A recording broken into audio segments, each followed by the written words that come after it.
Saludos, espero que se encuentren bien. Vamos a comenzar precisamente con esta parte de la teoría de la integración y hay que dejar algunos puntos en claro, ¿no? Eh, una cosa que se probó hace varios videos, que según yo se llama el video los conjuntos Borel de la recta, es una caracterización de ellos. Ahorita lo vamos a usar, entonces quiero recordar esa parte, ¿no? Bueno, el teorema dice que el álgebra de los Borel de la recta, la sigma álgebra, que les recuerdo que es la sigma álgebra generada por los subconjuntos de los abiertos.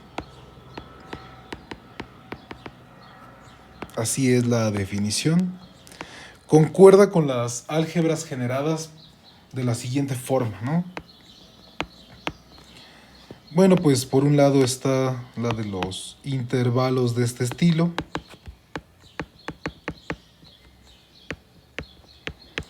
que siempre va a llevar esta parte, o es posible,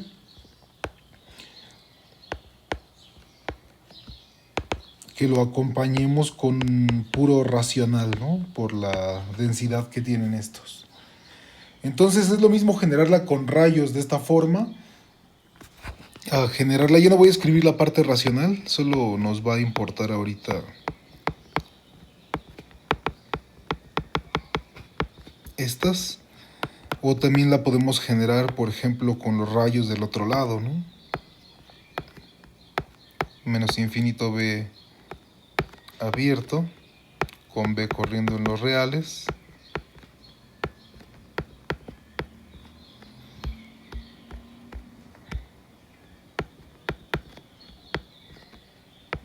De igual manera. Y aquí estoy considerando a los reales no extendidos, pero si quieren extenderlos, pues nada más hay que considerar los corchetes cuadrados, ¿no? Con los infinitos o sin ellos. O bueno, con los corchetes redondos.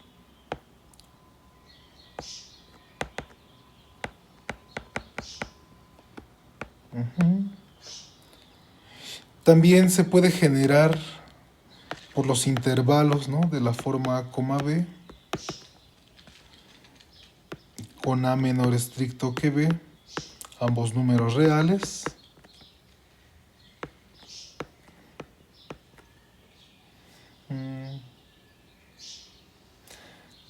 De hecho, por las uniones, ¿no? Hablamos mucho de esto mientras construíamos la medida de Lebesgue y veíamos que podía ser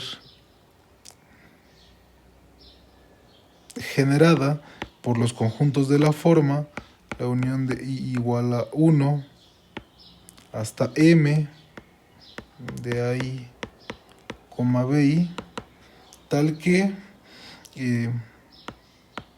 AI, BI es intervalo. Les recuerdo que tiene los corchetes cuadrados, intervalo.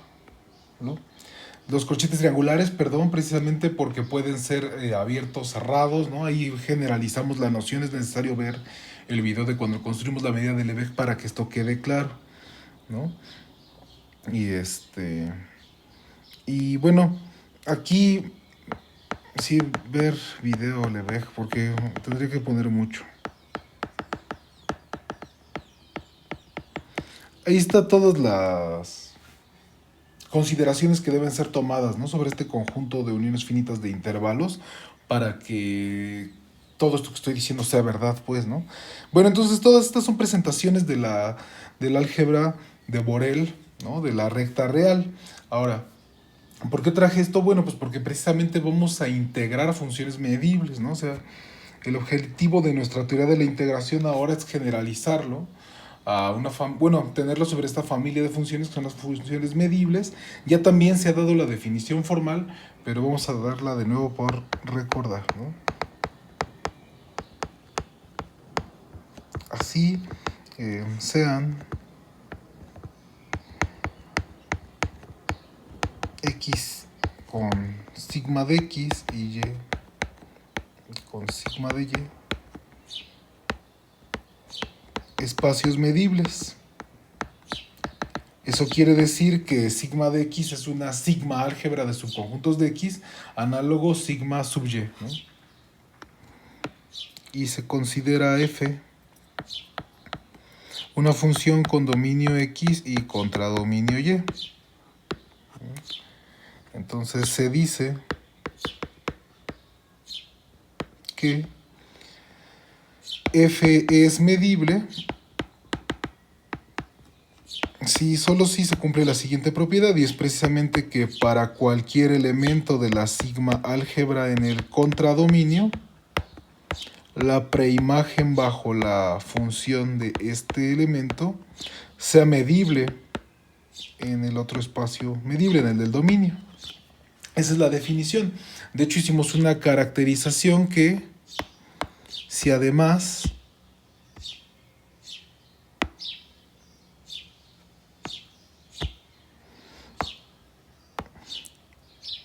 si se podía generar sigma a partir de cierto conjunto de generadores, sigma de y, entonces vimos que es suficiente para que f sea medible, suficiente y necesario, que solo se pruebe, ¿no?, para los elementos de G. O sea, es suficiente con checar que los generadores, la preimagen de cada generador es un elemento medible para ver que toda la función f es medible, ¿no? Y así, ahora sí, podemos hacer una observación sobre... Se tiene un teorema inmediatamente.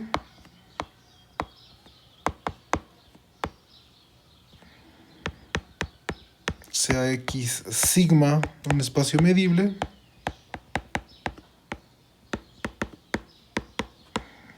Y f una función con dominio X y contradominio los reales. Si quieren pueden poner los reales extendidos, ¿no? No va a afectar el teorema, solo habrá que tener cuidado en algunas cosas. Entonces son equivalentes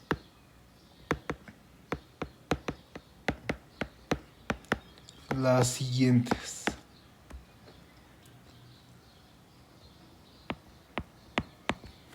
La primera opción precisamente será que f es medible. Creo que ya salió la dislexia, ¿no? Sí. F es medible.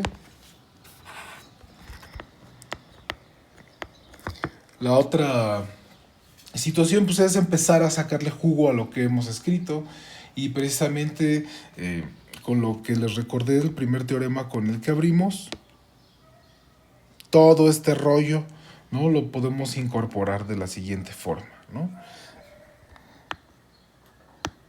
Para cualquier real, la preimagen de a, infinito es medible. Para cualquier real, la preimagen del cerrado, ¿no?, del rayo cerrado, también es medible. Y así para todos los otros intervalos que se describieron ahí, ¿no?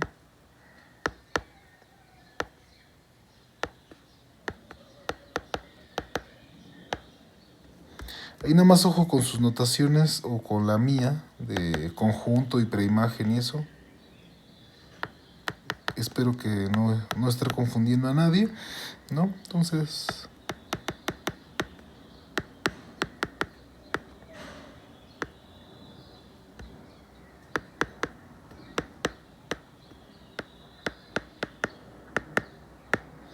Y así en general, ¿no? Para...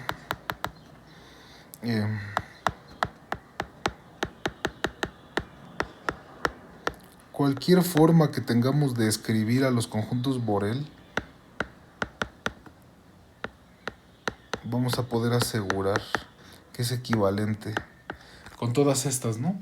Y simple y llanamente aquí es por las propiedades de que la preimagen de las funciones, la preimagen se porta muy bien con la unión, la intersección y el complemento, ¿no? Precisamente.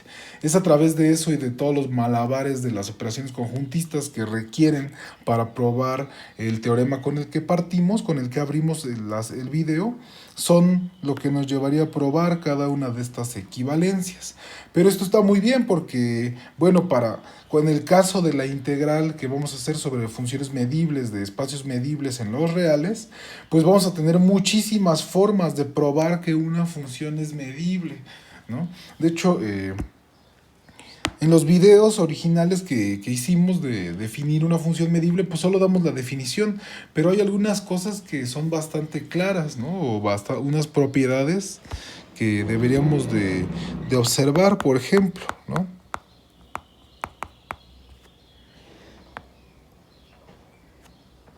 Sean X, sigma de X. Vamos a ocupar tres espacios medibles.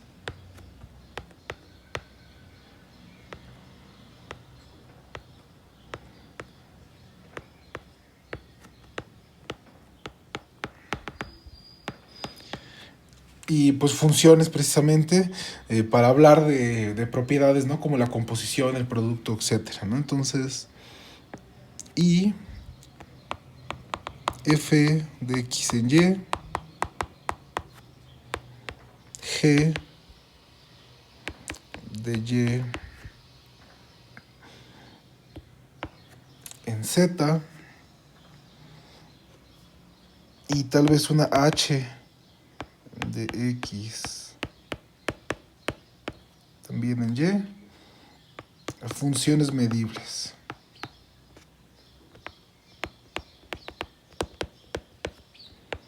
Entonces, pues vamos a tener clausulitas de cosas que ocurren, ¿no? Primero que nada, pues aquí podemos componer funciones, ¿no? Podemos aplicar, por ejemplo, primero f y luego seguida de g, que sería una función que iría de x en z, y pues una cosa es que esta va a ser medible. ¿Qué otra cosa podemos hacer? Bueno, pues por ejemplo tenemos dos funciones con diferente, bueno, es del mismo dominio y el mismo contradominio, ahí de hecho, sí, no sé por qué hice eso, pero bueno, en este caso, por ejemplo, tenemos la función f, g, ¿no? Sí, es que pensé que podía dar, lo que voy a escribir es más general que el por qué introduje la h, pues, ¿no? Para que no queden hoyos en la explicación que estoy haciendo. Esto iría del espacio x cruz y en el espacio y cruz z. Ah, bueno, sí, ahí tal vez hay una bronca que ya está en medio, ¿no? Pero eso es igual, es circunstancial. Tal vez podríamos modificarlo. Bueno, no importa. Aquí el asunto es que esta también es medible. Nada más ojo con eso, ¿no? Se puede generalizar, quitar la y de ahí, es que se repite, pero eso es sin querer, ¿no? O sea,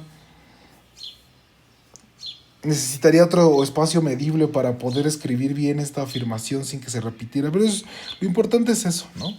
Ok.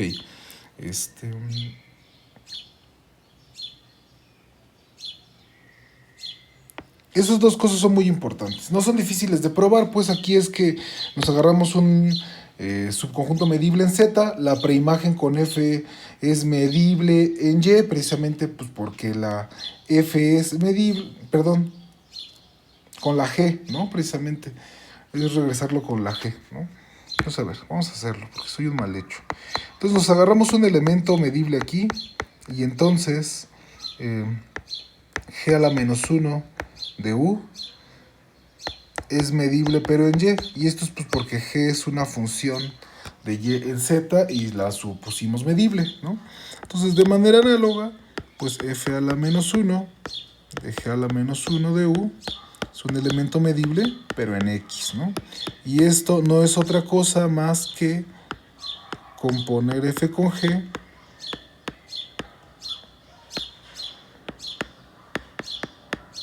y con esta parte ya tenemos hecho esto, ¿no? Muy bien. Ahora aquí el asunto precisamente es que cómo definimos, ¿no?